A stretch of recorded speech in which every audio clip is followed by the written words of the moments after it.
I'm Chelsey Jackson, and today I'm here to talk to you about the importance of organ donation.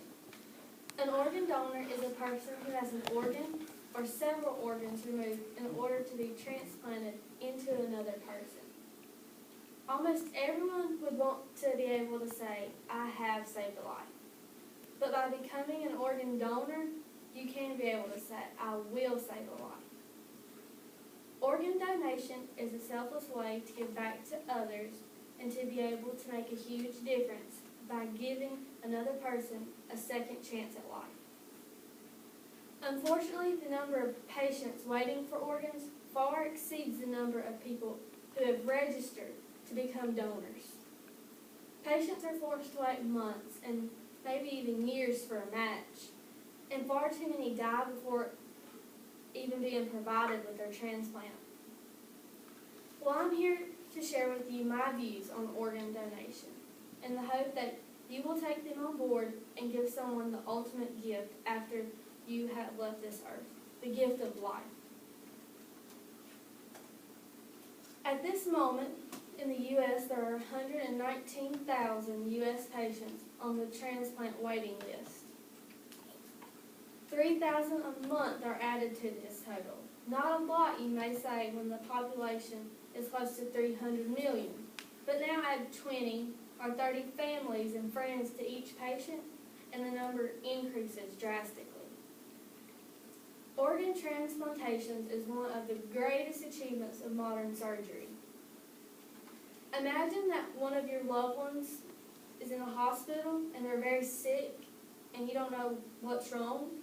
The doctor comes in and tells you that you or your loved one is having kidney failure, and they will die unless they get the transplant. There are over 101,000 other people on the waiting list for an organ, and over 55,000 on the list for a kidney. Wouldn't you give them a kidney if you could? How would you feel knowing that if they couldn't get the kidney, they would die? It hurts losing somebody you care about. And if it hasn't happened to you yet, then you are one of the more lucky people in the world. There are 2 simple steps to becoming an organ donor. The first step, sign your driver's license or non-driver ID. Discuss this decision with your family. On average, around 18 people die a day from not receiving their transplants. Again, you may say not a lot, but in the average man's lifetime, the death toll is almost 2 million people. Ladies and gentlemen, you can help by donating your vital organs after you've passed away. You can save lives.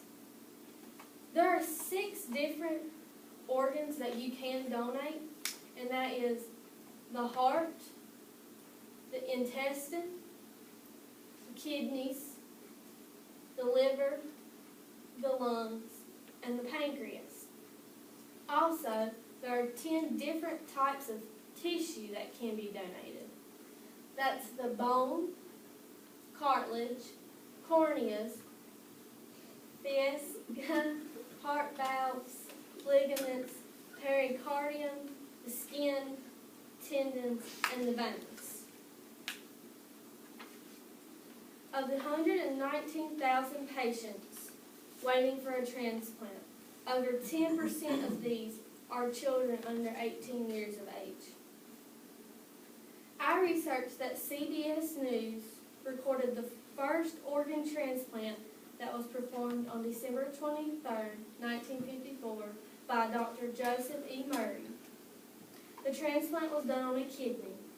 In the last 54 years, there have been more than 400,000 kidney transplants performed. So, how can you help? All you have to do is get in touch with your local doctor, and he will tell you all you need to know. You fill out one form and receive a card. It really is that easy. Then once you have passed away in many years to come, your organs will be removed and will give somebody else the chance of life. One donor can save up to 50 lives. Isn't that amazing? There's no defined cutoff age for donating organs. The decision to use your organs is based on strict medical criteria. It's not age. Don't disqualify yourself prematurely. Let the doctors decide your time of death and whether your organs and tissues are suitable for the transplantation.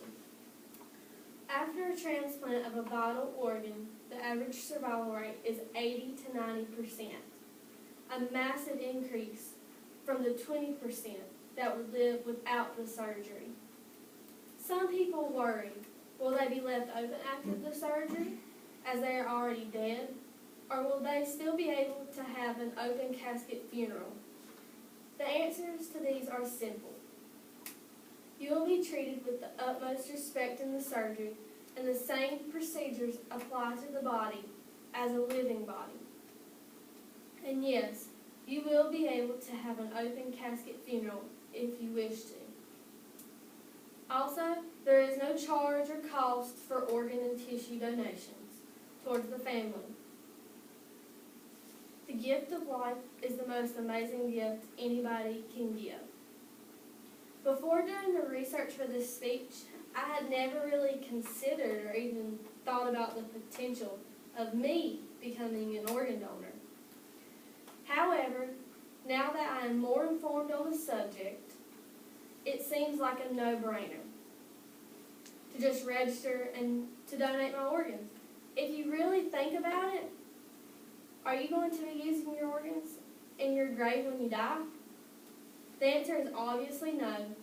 So why not help and save someone else by giving them something that you are no longer in need of? So many patients who are in need of a new organ just want a second chance at life, and it's so easy to help them. It amazes me that as of November 26, 2010, there are 9,729 registered organ donors, and as of October 2012, 110,000 are waiting list candidates for organ transplant. Please help change these numbers by registering to become organ donors. And together, we can all be satisfied knowing that we will, in the future, save someone's life.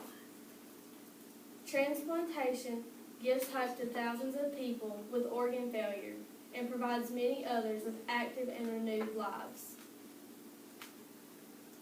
Please consider what I have said this evening, and I thank you all for joining me and giving me the time to read my speech off to you and for listening about organ donation. Thank you.